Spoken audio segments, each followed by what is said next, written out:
the committee voted and recommended to the board, and it was really adopted, that if the Sacramento community could produce a site, a construction team, a strong, financially strong ownership group, and the kind of support by the city and the region that the Mayor Johnson has galvanized, then the appropriate outcome was to keep the team in Sacramento, and that's what they did.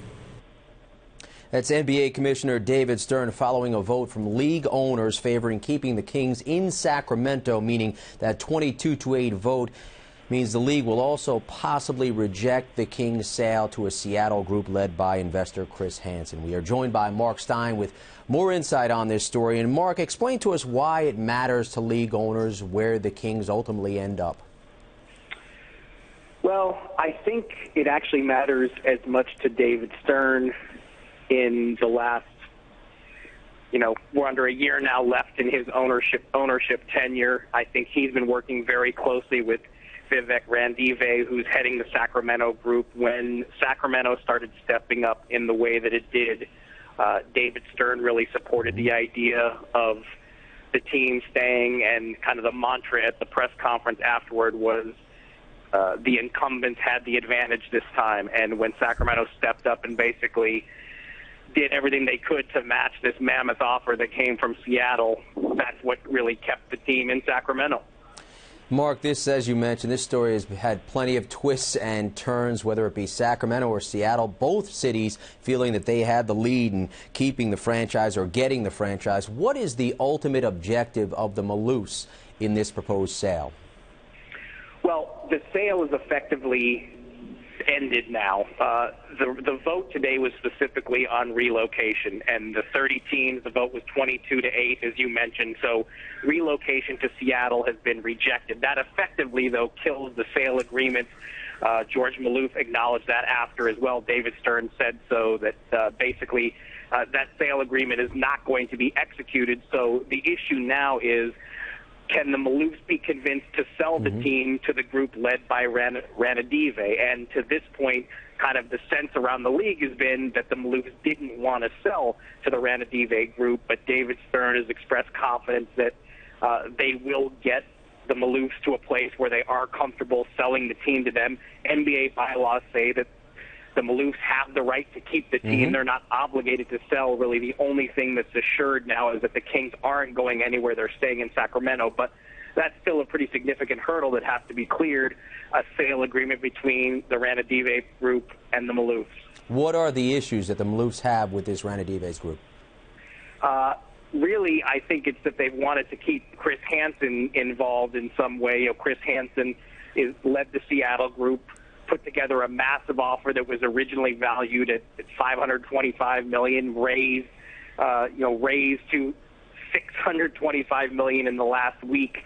And, the Maloofs have wanted to keep them involved. It doesn't seem like that's something that league owners would approve at this point, because they know that Chris Hansen wants this team in Seattle. So even having Chris Hansen as part of this as some sort of minority owner seems to be a long shot, and really it's just an issue of the Maloofs don't want to be told who they have to sell to, and no NBA owner wants to be told who they have to sell to. But basically that's what's happening here. Right. That the support that the league owners have shown for the Sacramento group has really been assembled by Mayor Kevin Johnson. If they don't sell to that group, I don't know who the Maloofs could sell to that would be approved at this point. So they really don't have a lot of options. Mark, why does the league back Sacramento this time and not Seattle the last time? No, that's the question that heartbroken Sonics fans are asking themselves, and that question was posed to David Stern in a bunch of different ways, and it is a valid question that at this point doesn't really have a firm answer. Sonics fans are going to be even more enraged when they hear that incumbency was the difference in this case, when incumbency was not the difference maker in 2008 when the Sonics ended up moving to Oklahoma City. So it's a bitter pill to swallow for Seattle fans, no question. And that's one of the reasons that this has been so drawn out is because you have two really worthy cities that, frankly, everyone in the league wants both of these cities in the league. Nobody wants to see Seattle excluded at this point. Adam Silver, who's scheduled to replace David Stern as commissioner in February 2014, he said, we still intend to be back in Seattle in the near future, but obviously there's no guarantee of when that's going to happen. At this point, the appetite for expansion is not really there among NBA owners, so there will have to be another team that materializes that needs to relocate for Seattle to get a team. So it's complicated. You have to wonder what kind of appetite Seattle folks are going to have to go down this road again when now they've been heartbroken twice. He's Mark Stein. Mark, thanks for the insight. You got it. You, of course, can read more about this complicated story right here on ESPN.com. With the latest ESPN headlines, I'm Jim Basquill.